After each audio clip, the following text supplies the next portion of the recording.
Bismillahirrahmanirrahim. Assalamualaikum warahmatullahi wabarakatuh. Bismillahirrahmanirrahim. Alhamdulillahi rabbil alamin. Wassalatu wassalamu ala asrafil anbiya'i wal mursalin Sayyidina Muhammadin wa ala alihi wa ashabihi ajma'in, amma ba'du. Al-mukarram wal-muhtaram, para alim, para ulama, Bapak Ibu jemaah Masjid Al-Hidayah Al-Hashimi yang dirahmati Allah. Alhamdulillah kita bisa ketemu lagi di bulan Sya'ban ini, dan insyaallah nggak sampai sebulan insyaallah kita akan ketemu bulan-bulan yang dimana doa-doa diijabah, yang sunnah dicatat wajib, yang wajib dikalikan 70. Sekecil apapun amal ibadah dilipat gandakan oleh Allah. Mudah-mudahan Allah panjangkan umur kita bisa ketemu Ramadan yang akan datang. Dan Allah limpahkan rezeki pada kita untuk bekal ibadah pada Allah Ta'ala. Salawat serta salam marilah senantiasa kita sampaikan kepada suri teladan kita semua, baginda Nabi besar Muhammad Sallallahu Alaihi Wasallam.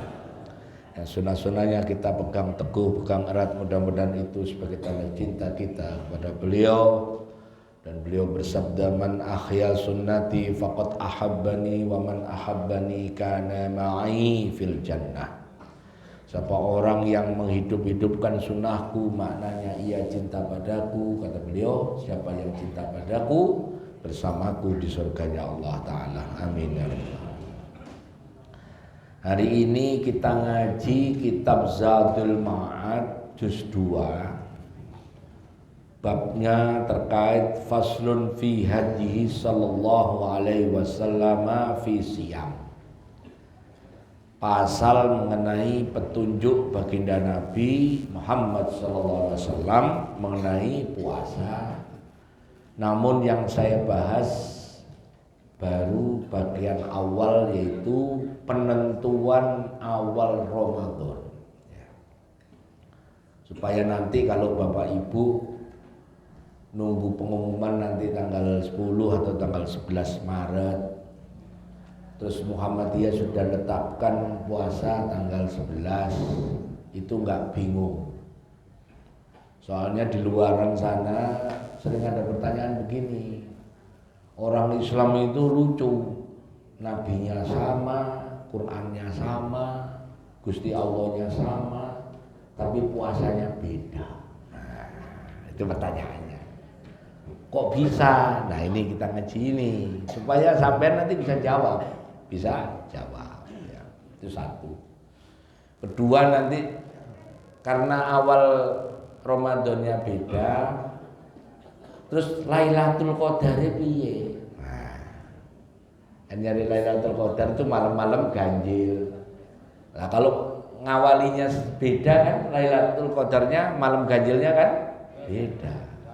Terus kapan Lailatul Qadar itu? Nah, itu nanti kita ngaji ganjil genap gage ya.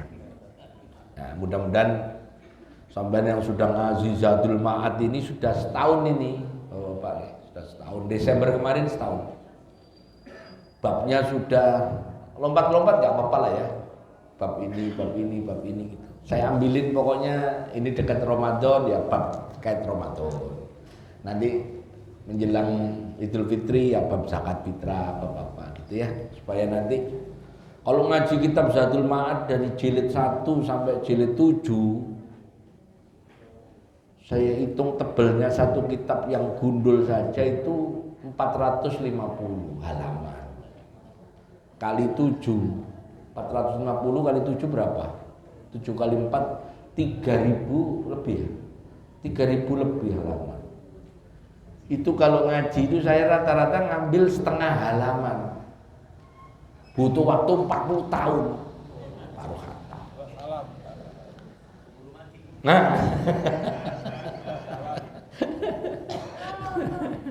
Ya ada ya, nggak apa-apa, yang penting pokoknya sampai punya ilmu tentang apapun nanti dari Zadul Ma'ad yang saya pilihkan. Bismillahirrahmanirrahim. Faslun fi hadis sallallahu alaihi wasallam fi siyam.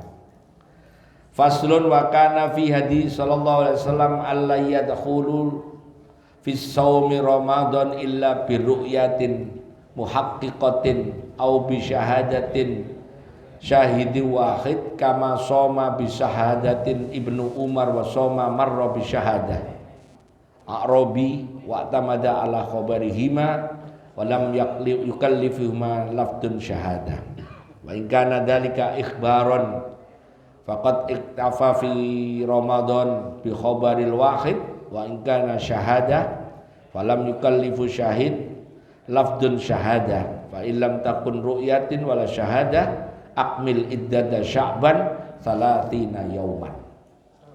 Waalaikumsalam ahlan wa sallam ya huduri Syekh Mahmud Effendi Lim. Nah jadi dulu baginda Nabi itu kira-kira bulan Sa'ban tahun kedua Hijriah. Jadi Nabi itu di Mekah berapa tahun Bu ya kemarin? 13 tahun. Terus pindah ke Yasrib, terus namanya Yasrib diganti Al-Madinatul Munawwarah atau At-Taibah. Makanya ada hotel namanya Taibah. Terus dinyanyikan ya Taibah, ya Taibah. Nah, itu Medina mananya? Ya Medina. Iso-iso wis nyanyi ya. Maknanya Medina. Nah, kira-kira tahun kedua Hijriah itu Nabi dapat wahyu banyak sekali. Pertama surat Al-Baqarah 144 terkait pindah kiblat. Nomor 2 turun surat Al-Ahzab. Innallaha wa malaikatahu yusholluna 'alan nabi. Ya ayyuhalladzina amanu shollu alaihi wasallimu taslima. Perintah sholawat. Terus turun surat Al-Baqarah 183, 184, 185 tentang puasa.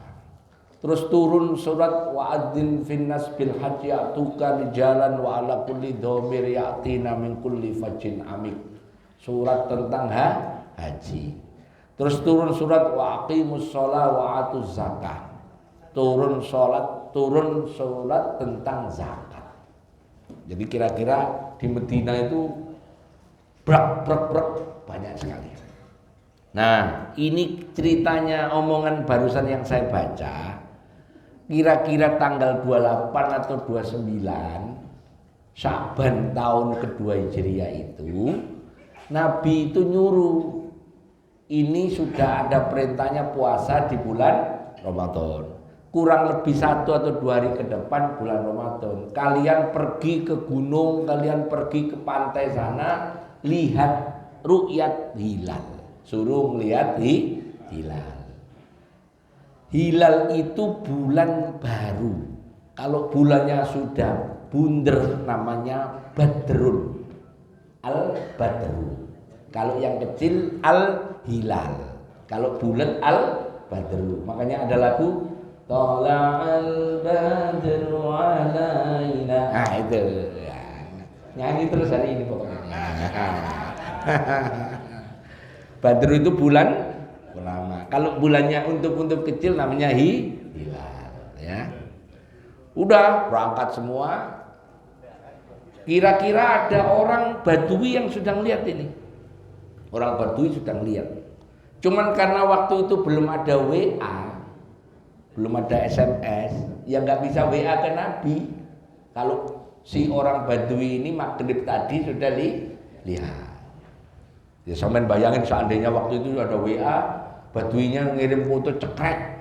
Assalamualaikum Nabi, saya sudah lihat hilal. Nah gitu, seandainya. Wong belum ada. Ya HP belum ada. Nah, tengah malam naik kuda, Baduinya ngadep Nabi. Ini ceritanya yang saya baca barusan. Terus ngomong, ya Rasul saya lihat hilal. Terus Nabi minta persaksian asyhadu an la ilaha illallah wa anna Muhammad Rasulullah. Mau enggak kamu disumpah? Kata orang Badui ini mau. Meskipun hilal di satu negara dilihat oleh satu orang,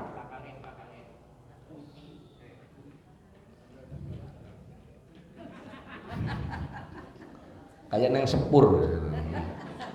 Pak Sepur itu kalau udah jalan dari Gambir terus keluar itu mbak-mbak pakai peci, ya. Terus bawa keris nawarin ya teh botol, nah mirip itu ya. Biarin deh ya. Biar ngopi dulu. Ya sampai ngopi sih. Ini enak juga kopi. Nanti aja kopi ya. Nah begitu disumpah mau, terus Nabi memerintahkan kepada Bilal untuk mengumumkan bahwa besok puasa Ramadan. Poinnya di sini ru'yat, disuruh ru'yat. Makanya terus dikatakan di nomor 2, wa kana idza hala lailata salatin duna munadhirahu ghim au sahab mal iddata sya'ban salatin yauman thumma somahu. Kalau tanggal 29 di ru'yat gak kelihatan, maka Sya'ban digenapkan 30 hari ya. Atau dengan hitungan seperti ini, maka Sya'ban 30 hari, maka otomatis besoknya pasti Ramadan ya. Hadis yang mengatakan fa'in humma alaikum faqdurulah, sengaja saya tulis gundul ya itu ya. Itu saya ambil dari kitab aslinya. Sekarang hadis yang nomor 3 itu 1, 2, nomor 3 yang kecil pendek. Wa in gumma alaikum faqdurulah, dan jikalau mendung atas kalian maka perkirakan, tetapkan, hitung atasnya. Inilah dasar hisab. Apa? Hisab. Hisab itu ngitung. Cuman hisab itu sering dipakai di pesantren ahli hisab. Ngudut. Ahli hisab itu nyedot. Padahal hisab itu maknanya ilmu falak, ngitung. Kalau ijtima matahari dan bulan jam 11:40, maka hilal akan muncul jam 5:40 misalnya. Akan muncul ketinggian hilal sekian derajat, sudut elongasinya sekian derajat, di azimut sekian. Nah gitu, itu hisab. Tapi saya kalau ngomong gini, tolong yang IPS ini nggak usah protes. Bingung sampean ya. Ini hanya untuk IPA, karena ilmunya sinus, kosinus, tangen, kotangen. Anak IPS kalau sinus, kosinus pas pelajaran itu nggak masuk. Ya, jadi yang IPA saja ini ya, gitu ya. Yang sekolah IPS suruh ngono ae. Ya. Jadi dihitung, makanya terus fa innal qadara huwa al hisabul muqaddar, perhitungan dihitung. Dari hadis yang sama inilah muncul cara menetapkan Ramadan 2 cara. Yang pertama ru'yat, yang kedua hisab.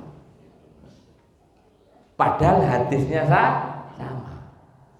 Tapi yang satu kata ru'yat yang dipakai, yang satu kata faqdurulah atau ngitung. Nah yang benar yang mana? Dua-duanya benar. Karena hadisnya sama. Nah gitu ya. Ini.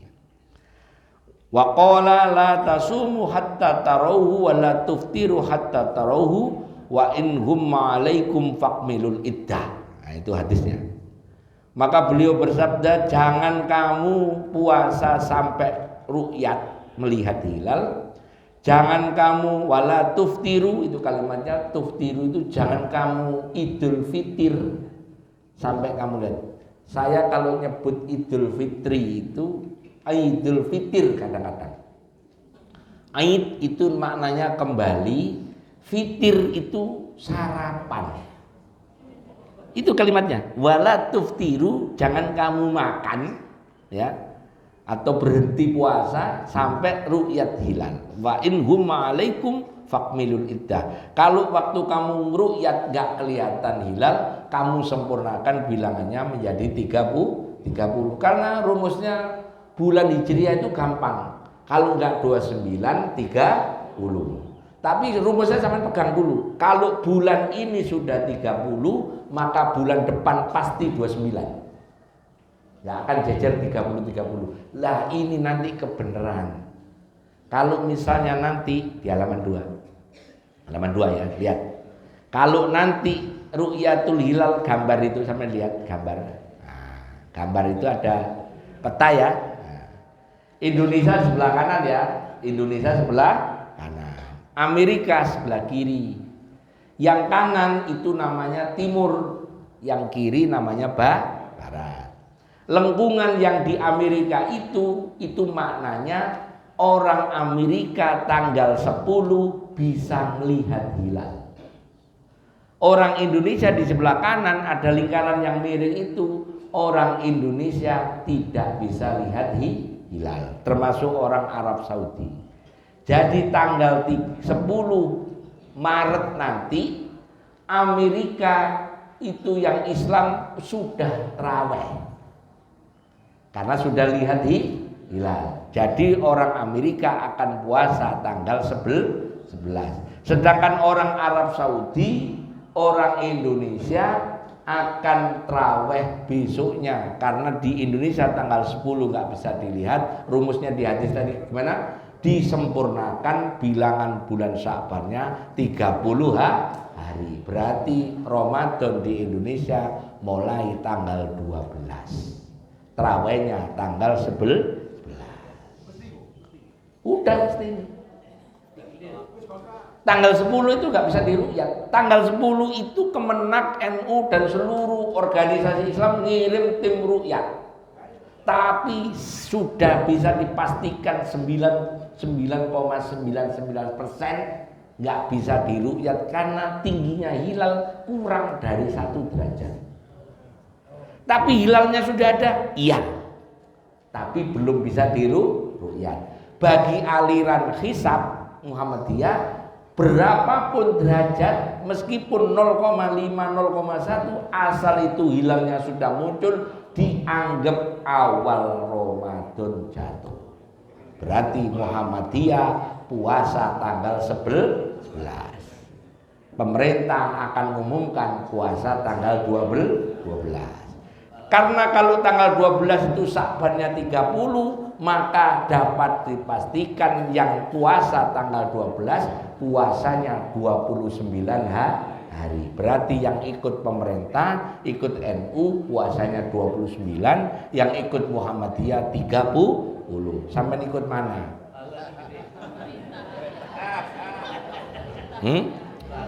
Sekarang kebetulan pemerintah 29. Nanti kapan-kapan pemerintah 30, Muhammadiyah 29. Milih mana sampean? Aliran 29.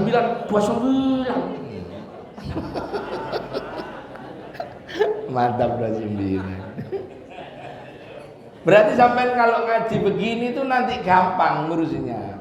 Pertanyaan tadi barusan dijawab oleh Ibu pemerintah. Dasarnya apa kita ikut pemerintah? Itu nanti ada di belakang. Yaitu ya ayyuhalladzina amanu atiullaha wa atiur rasul wa ulil amri minkum. Surat Nisa ayat 59. Di tafsir Al-Qurtubi dikatakan begini. Hukum orang taat pada Allah itu sekaligus taat pada Rasul, sekaligus taat pada ulil amri. Siapa itu ulil amri? Kalau zaman khalifah, ya khalifah, ya ulil, ya ulama. Dulu Abu Bakar jadi khalifah, yang ngimami sholat, ya khutbah Jumat. Zaman Abu Bakar yang ngimami sholat, ya jadi khalifah, yang ngimami ya khutbah Jumat. Zaman Utsman juga begitu, ya jadi khalifah, ya jadi ulama. Zaman Ali juga begitu, zaman Muawiyah begitu. Pas zaman Yazid bin Muawiyah, Yazid gak begitu pinter. Yazid ngurusin pemerintah, ulama disuruh ngurusin agama. Sejak itu pemerintah dan agama pisah. Karena pemimpinnya Yazid gak begitu ngerti agama. Nah, zaman Yazid itulah orang sholat di Mekah softnya melingkar. Softnya melingkar. Di Mekah itu softnya melingkar apa lurus, Bu? Saya doakan yang belum pernah sholat di Ka'bah bisa berangkat haji, berangkat umroh. Amin. Biar tahu sampai rasanya sholat ngadep ngulon, ngadep ngetan, ngadep ngidul, ngadep ngalor. Ya bener ya?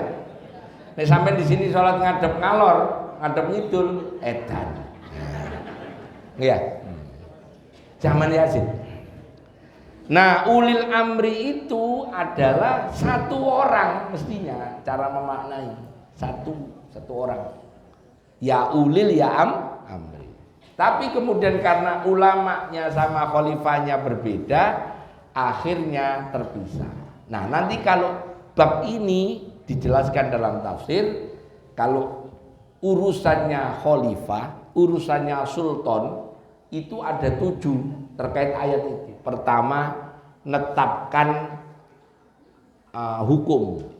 Yang kedua, netapkan awal ibadah. Baik ibadah haji, ibadah Idul Fitri, Idul Adha. Netapkan takaran, netapkan timbangan.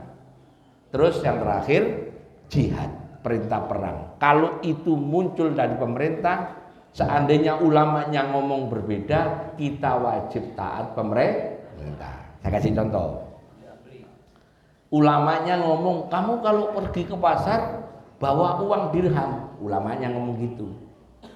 Pemerintah ngomong, kamu kalau ke pasar bawa duit rupiah. Sampai bawa dirham mau bawa rupiah? Itu maksudnya. Karena pemerintah menetapkan mata uang. Sampai ke pasar beli beras, ditimbang apa satuannya? Kilo.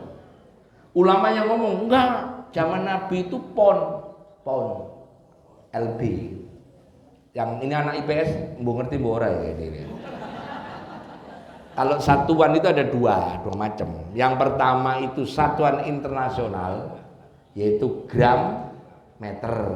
Ya, gram itu untuk berat, meter untuk panjang. Ya. Kalau satuan British dipakai oleh orang Arab, orang Islam, itu pon untuk berat, untuk panjang inci. Dulu Nabi nyebutnya dhira. Inci itu ini nih. Inci itu ini loh. 2 ruas jari itu inci. Ini inci. Kira-kira panjangnya 2,5, 2,54 tepatnya ya. Saya IPA, Pak Tri. IPA ya. Nah, sekarang sampai pergi ke pasar. Beli beras 2 pon. Ngerti nggak tuh pedagang? Pon wage kliwon apa? Malah begitu nanti. Itu menunjukkan bahwa kita taat pemerintah. Pemerintah menetapkan haji mulai daftar tanggal sekian, ongkosnya sekian, dia sampai taat. Kalau nggak taat, dia akan berangkat. Ramadan pemerintah menetapkan tanggal 12, dia sampai taat. Nanti tahun depan Ramadannya itu 30, ya sampai taat. Kan udah dijawab. Cuman dasar ayatnya mana? Surat Nisa ayat 59. Ya ayyuhalladzina amanu atiullaha wa atiur rasulah wa ulil amri minkum. Ya, gitu. Nah, jadi pertanyaannya, ru'yatul hilal gagal dilihat tanggal 10, maka Sya'ban digenapkan 30, awal Ramadan di halaman 102 ditulis tuh.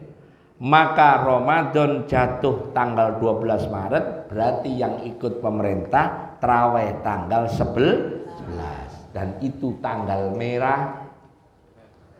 Tanggal 12-nya cuti bersama, libur 2-3 hari ya. Kok tahu? Karena saya sudah dapat suratnya ya. Karena kan pegawai kan dapat ya. Ya, auditor kan harus tahu ya. Nah, bagaimana lebarannya? Itu lihat gambarnya.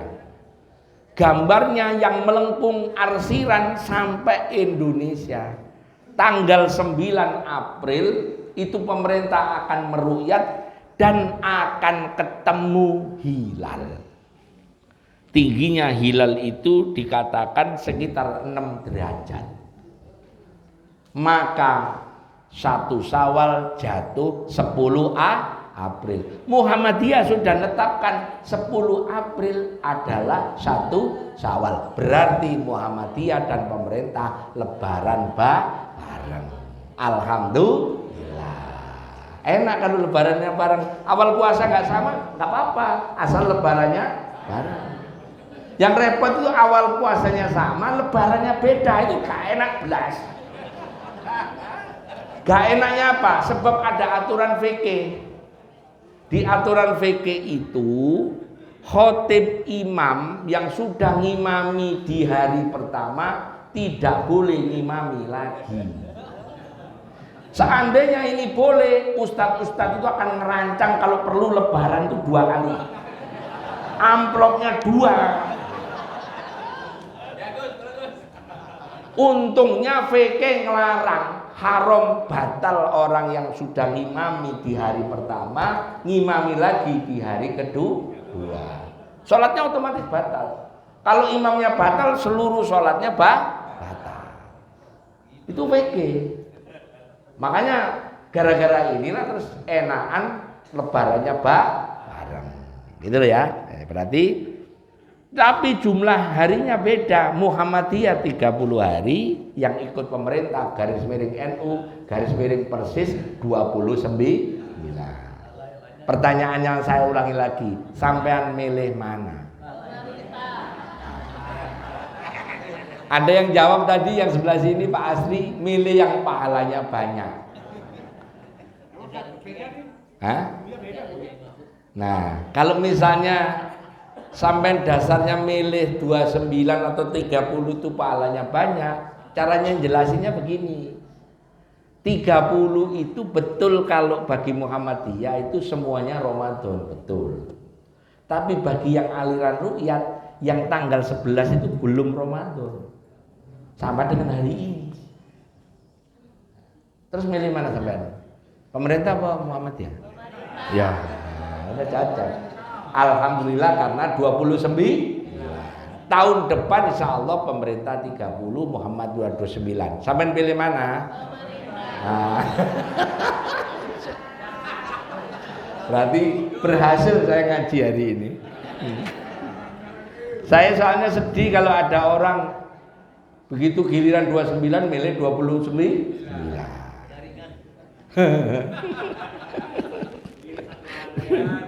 Nih ya, itu aliran ru'yat. Aliran wujudul hilal itu tadi Muhammadiyah. Terus ada orang kepikiran, orang Islam itu mestinya kan bisa tanggalannya, kalendernya sama. Muncul teori ketiga, namanya ittihadul matla' atau ittihadul matoli atau ikhtilaful matoli, yaitu matla' global dan matlak lokal. Matlak global itu apa? Bila di satu negara Islam sudah muncul hilal, maka seluruh negara Islam boleh mulai puasa. Berarti kalau misalnya di Arab Saudi sudah lihat hilal, maka seluruh dunia mulai puasa. Itu namanya matlak global. Yang satunya matlak lokal. Matlak lokal itu sebenarnya dipimpin oleh Imam Syafi'i dan Imam Hambali. Zaman itu tahun kedua Hijriah, abad kedua Hijriah, karena Imam Syafi'i hidup sekitar 160 Hijriah. Imam Abu Hanifah itu 80 Hijriah. Imam Malik 120 Hijriah. Imam Hambali 180 Hijriah. Berarti dua imam yang pertama yaitu Imam Hanafi dan Imam Malik mengatakan kalau negara Islam sudah muncul hilal maka seluruh dunia boleh mulai puasa atau boleh 1 Syawal kalau Syawal. Tapi kata muridnya Imam Malik, Imam Syafi'i, dan muridnya Imam Syafi'i yaitu Imam Hambali, enggak bisa. Enggak bisa. Kenapa? Seakan-akan waktu itu Imam Syafi'i sudah ngerti bahwa bumi itu bulat. Kalau imam sebelumnya mungkin nganggep bumi itu datar. Sehingga kalau muncul hilal semuanya sudah kena. Ternyata dalam hal ini saya takjub pada Imam Syafi'i sama Imam Hambali. Waktu itu kan belum ada Google, ya kan? Belum ada Google Map, belum ada Globe. Tapi bisa memperkirakan bahwa bumi itu bulat. Nah, kalau sudah begitu kata Imam Syafi'i, berapa orang dianggap boleh ngambil matlak lokal?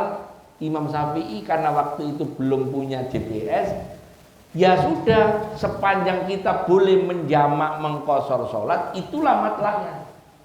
Berarti belum foto saya ya.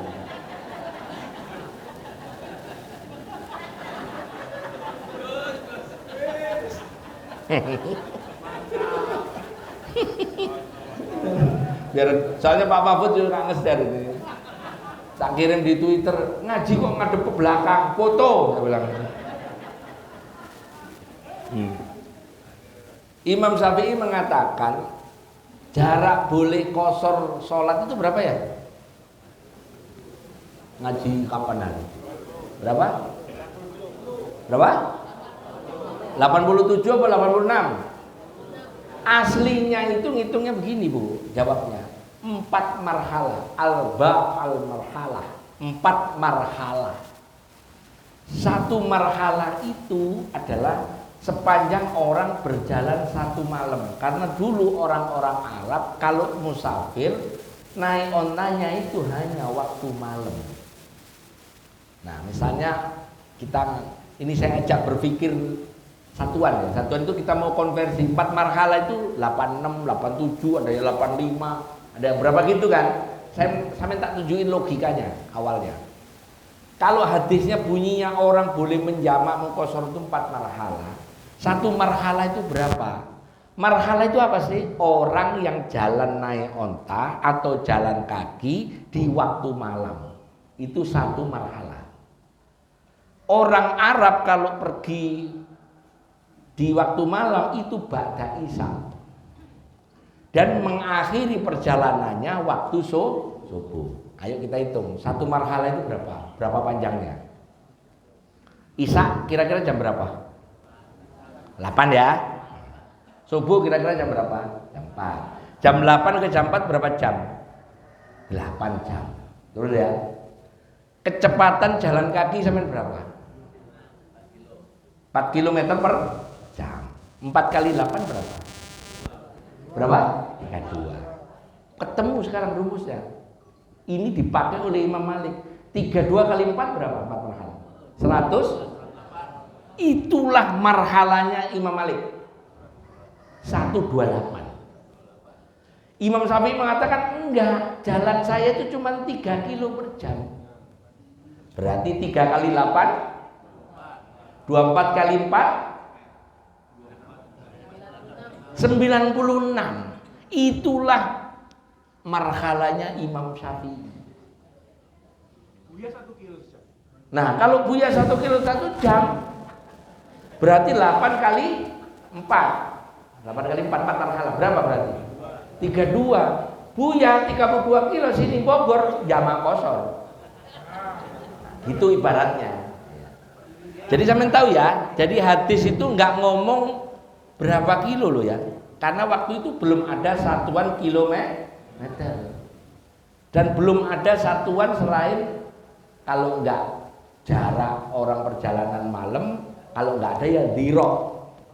Nah, berarti di madzhab Syafi'i itu ternyata ada 96, ada 86, ada 85, ada 83,2. Macam-macam. Udah kita buletin aja 85 atau 86. Berarti orang yang 86 kilo pasti waktu sholatnya beda. Di Jakarta dan sekitarnya adzan saat maghrib untuk Jakarta dan sekitarnya. Berarti kalau saya puasa di Jakarta adzan, di Tangerang kemungkinan sudah adzan. Karena jarak Jakarta ke Tangerang berapa? Nggak sampai 86 kan? Ya, berarti kalau Jakarta itu adzan maghrib, berarti Tangerang adzan maghrib. Tapi berbeda kalau saya pas di Pandeglang. Jakarta adzan itu belum maghrib di Pandeglang. Paham nggak maksud saya? Saya punya aturan pas hayya alal falah baru minum. Karena kurang lebih selisihnya sekitar 30 detik. Duh. Sholat saja satu negara waktunya beda, apalagi puasa. Itu Imam Syafi'i nggak bisa diperlakukan sama. Itu kalau jaraknya horizontal. Sekarang kita ngomong vertikal. Misalnya sampean punya rezeki berangkat ke Dubai, nginep di Burj Al Khalifah. Pak Rudi ini sudah pernah. Iya benar. Liwat apa nginep? Liwat apa nginep? Beda ya, lewat. Kalau nginep ya. Pak Rudi. Misalnya sampean punya rezeki nginep di Burj Khalifah, milih yang di lantai 360. Yang di atas itu tingginya kurang lebih 200 sekian meter. Nah, kata Pak Asri goyang-goyang. Misalnya pas itu Ramadan sampai nginep di yang lantai 200 meter dari bumi itu dari tanah. Yang lantai 1 sudah maghrib, yang lantai sana belum. Belum maghrib itu. Loh ya kan? Iya. Kenapa? Mataharinya masih padahal tempatnya sama kan, alamatnya sama kan. Baru mikir sampai ya. Berarti kalau ada tempat di suatu kota gunung yang di dasar gunung sini sudah buka puasa, yang tinggal di pucuk gunung itu sama. Ilmu begini nih ada ustadz lain yang jelasin belum ya? Kalau nggak insinyur susah ini, harus insinyur. Insinyur kandidat doktor pula kan gitu.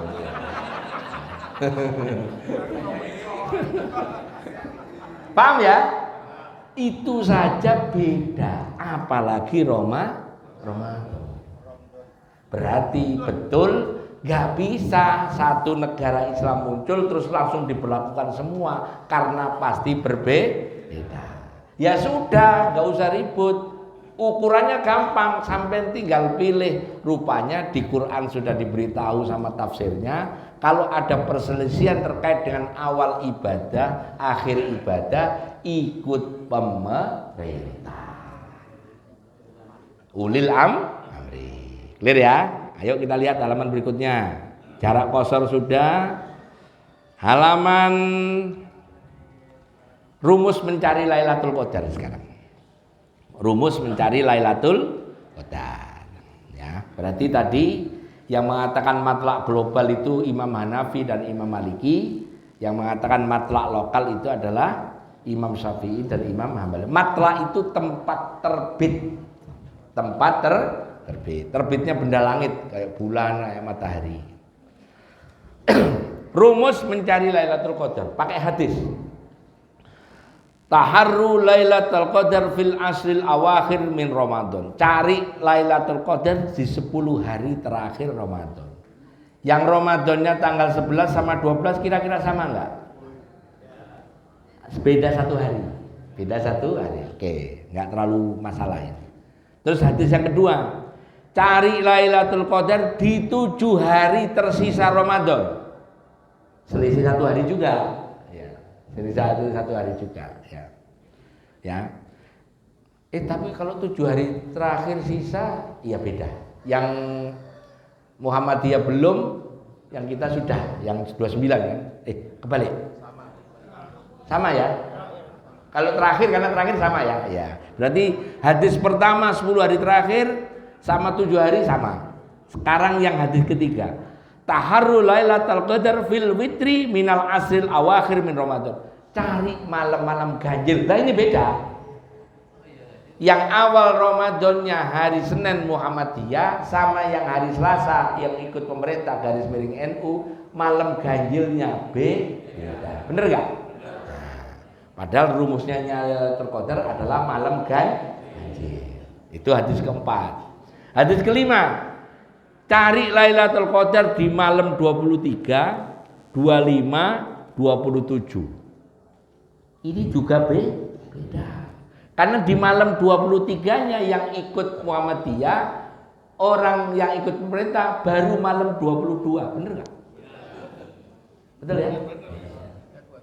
Nah terus piye? Apa? Ayo. Terus yang rumus yang keempat, hadis semua loh ini.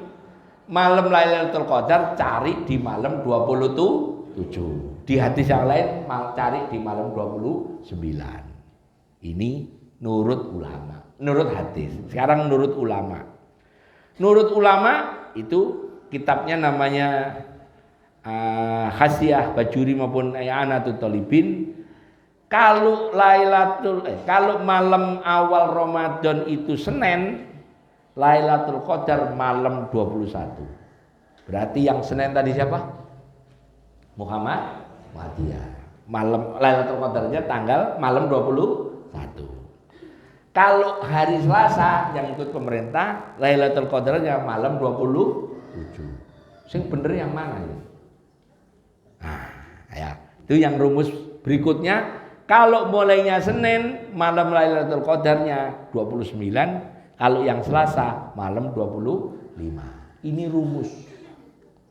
Berarti kalau sampean iseng-iseng nyari Lailatul Qadar pakai rumus hadis 1 sampai 5, terus pakai rumus ini, udah 10 hari terakhir, malam-malam ganjil, malam tanggal 23 terus, malam 29 itu semua.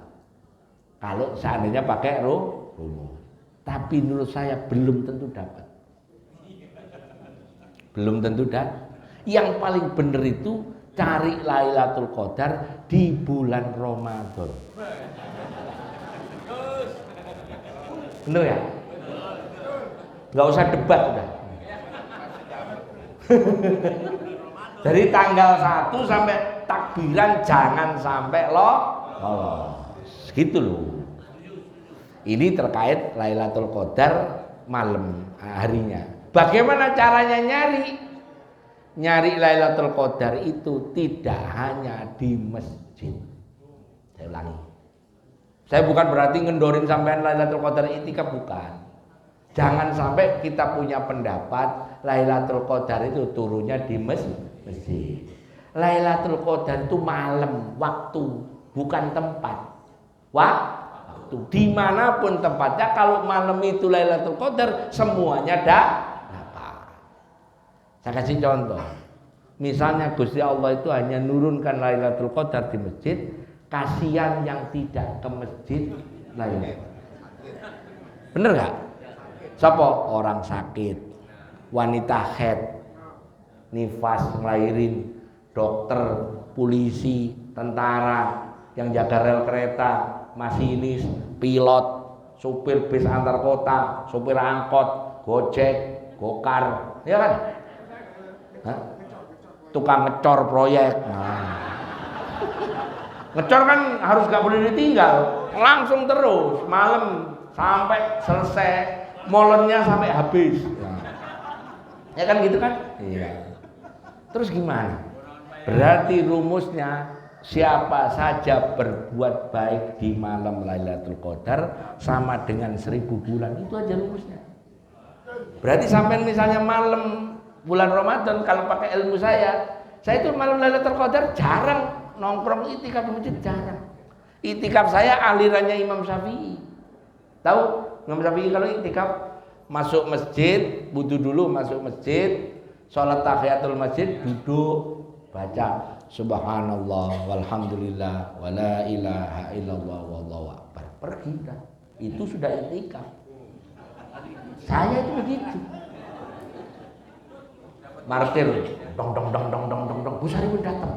Saya beliau, pakai motor gede, keluar. Mana Gus? Itikaf. Masuk. Orang-orang udah di luar. Begitu saya selesai gitu, kok cepet Gus? Imam Syafi'i.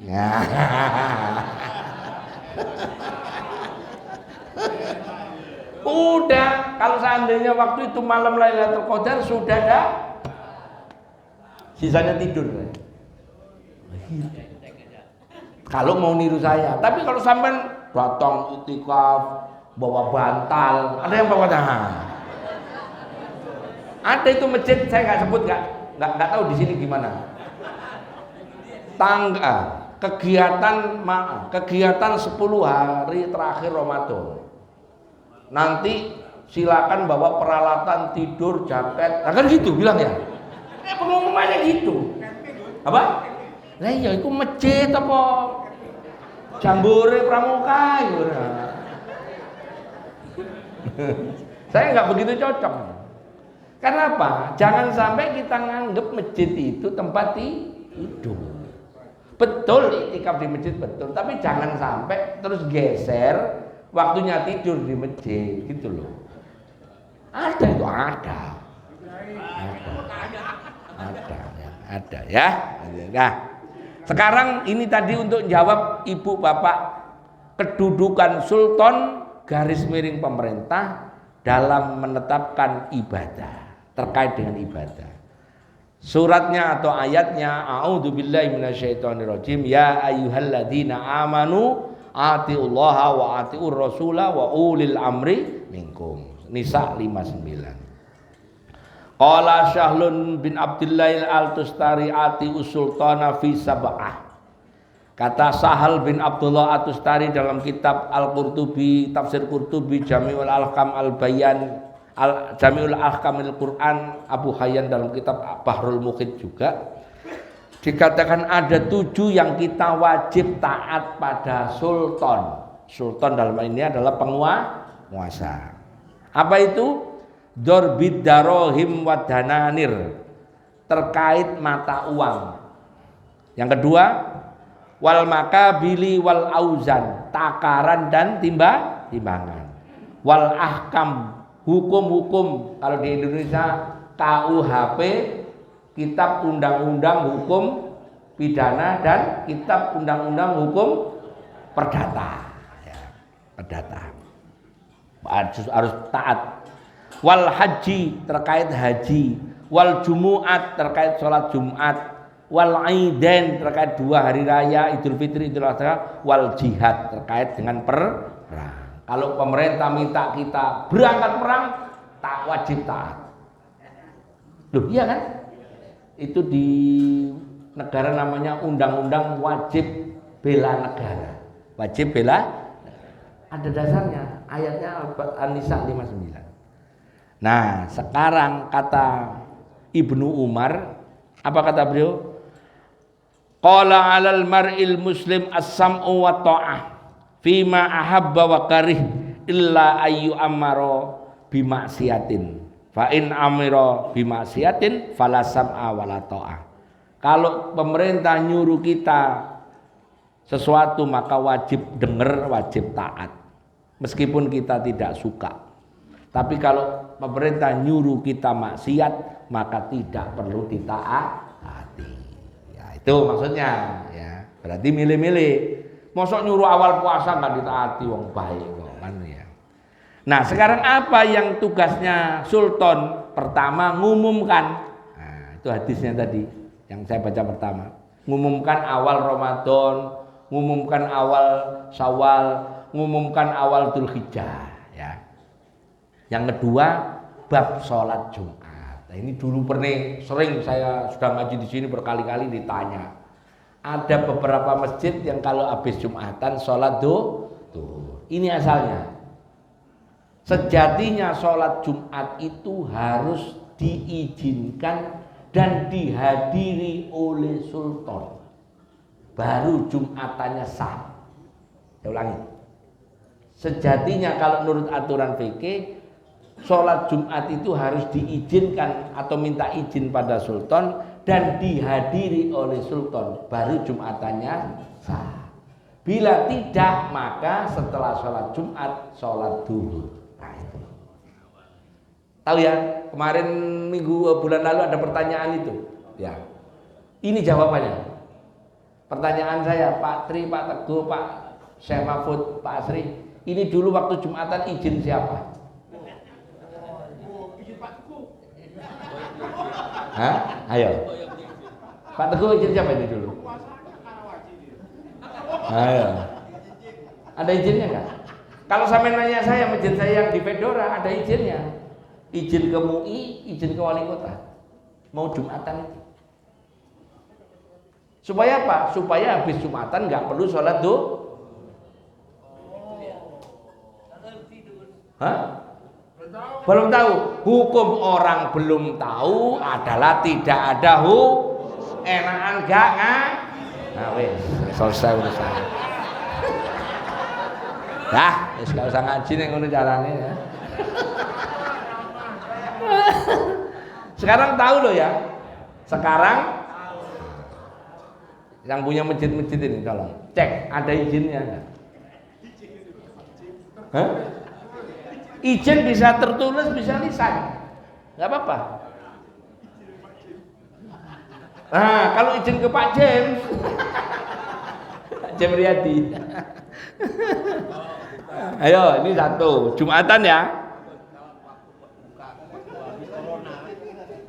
Waktu habis corona,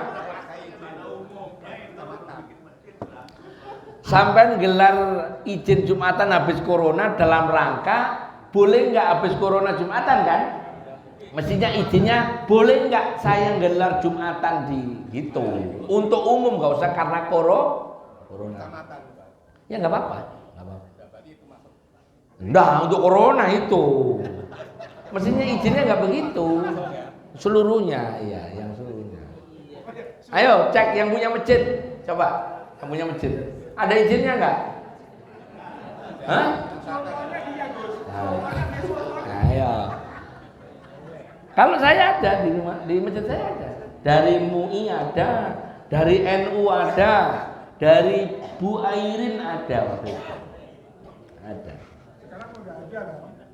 Enggak masjid saya. Masjid sampai ini loh. Dari saya. Di sini kabupaten atau kota Madia ini? Berarti Pak Jaki ya kemarin ya. Sekarang PJS ya. Ya, izin aja ke PJS ya. Pak Mahfud kenal tuh. Pak Mahfud, PJS-nya kan kenal kan? Nulis, ngomong aja. Kedua, ketua MUI-nya kenal kan?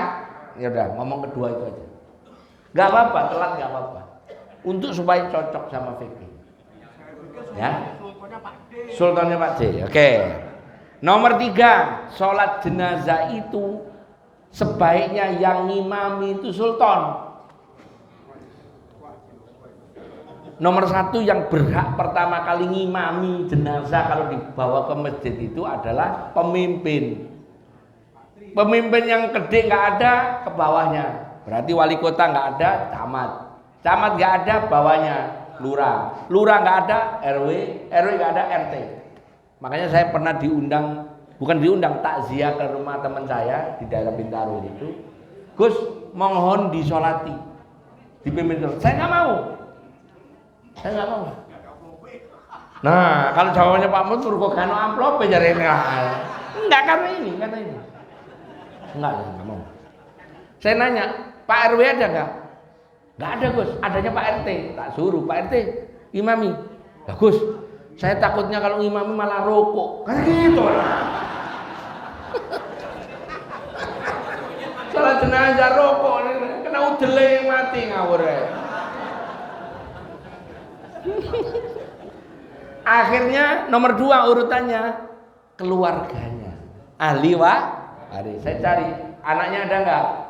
Ada, Gus. Anaknya saya suruh imami. Saya enggak mau. Seandainya anaknya enggak ada, terus saudaranya atau pamannya anaknya almarhum ini, saudaranya almarhum ini enggak ada, baru imam rawatib masjid itu. Mau salat atau masjid. Berarti di sini mungkin Pak Tisna gitu ya. Gitu. Ini. Ya, itu berarti sultan dalam hal jenazah. Terkait sholat istisqa. Sholat istisqa tahu Bu? Sholat minta hujan. Sholat minta hujan itu harus seizin sultan. Siapa orang gelar sholat istisqa tanpa izin sultan, batal sholatnya. Padahal itu Gus kan itu sholat untuk Allah Ta'ala. Iya, cuman sholat istisqa itu wilayah kewenangan izinnya di sultan. Menurut mazhab Syafi'i dan Hambali. Akad nikah wajib dihadiri sultan. Siapa sultannya? Kantor urusan agama. Itu sultannya. Bila ada pernikahan tanpa dihadiri oleh sultan, garis miring KUA, judulnya nikah siri. Apakah nikah siri sah? Sah. Nikah siri sah? Sah. Cuman kalau nanti ada dispute terkait warisan dibawa ke pengadilan agama, pasti kalah. Pasti. Makanya dulu pernah saya ceritakan, nggak tahu ini saya ulangi apa nggak, saya cerita. Suatu saat tetangga saya di Geraha itu diundang Pak RW saya. Gus, datang ke sini bagi waris. Ini orang ini masih ya umurnya belum terlalu tua, punya istri, terus anaknya umur 5 tahun, laki-laki. Begitu saya hitung, oh gampang kalau ini. Saya tanya istrinya si almarhum, bapak ibunya almarhum ada nggak Bu? Nggak ada Gus. Nggak ada. Saudaranya nggak ada. Ya udah berarti gampang.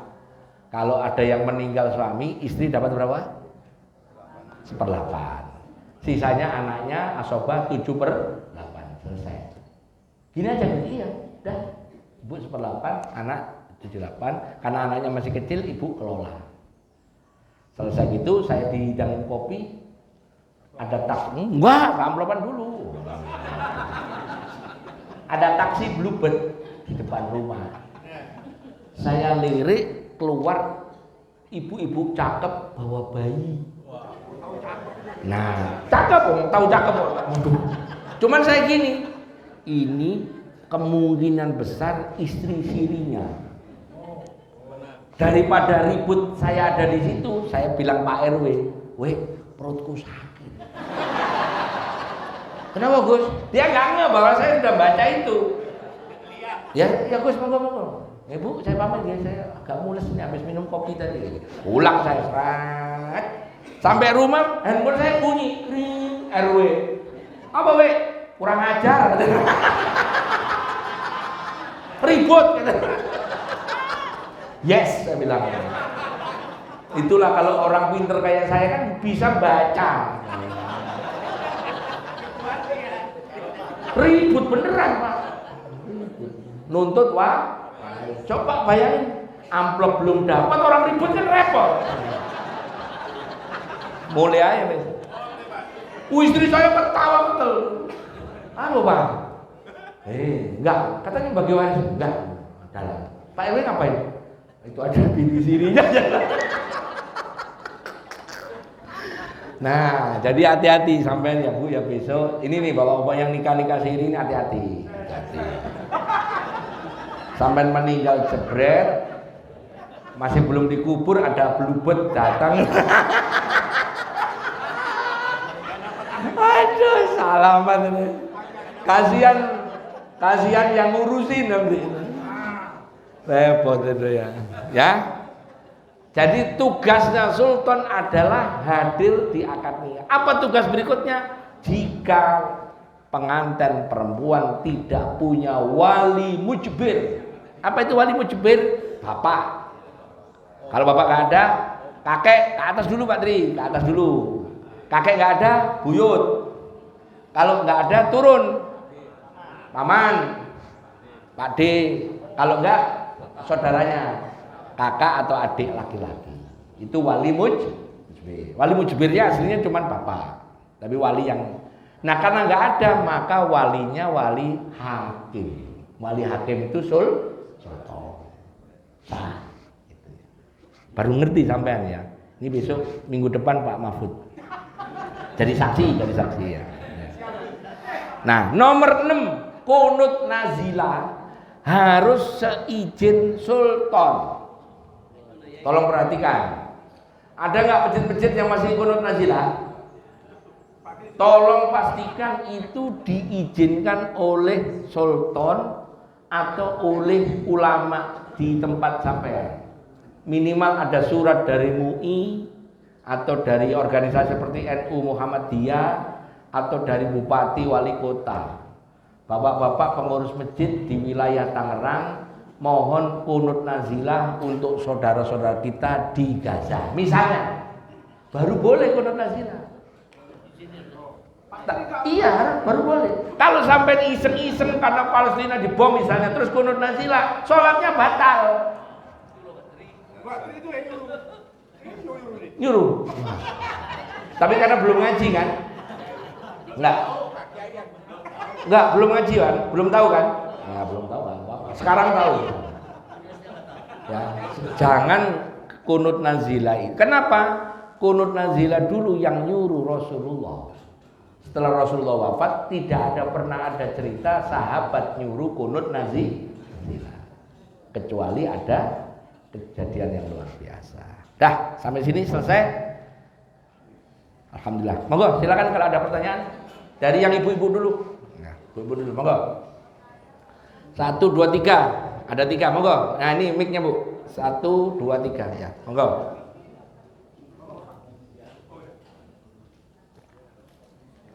Silakan. Assalamualaikum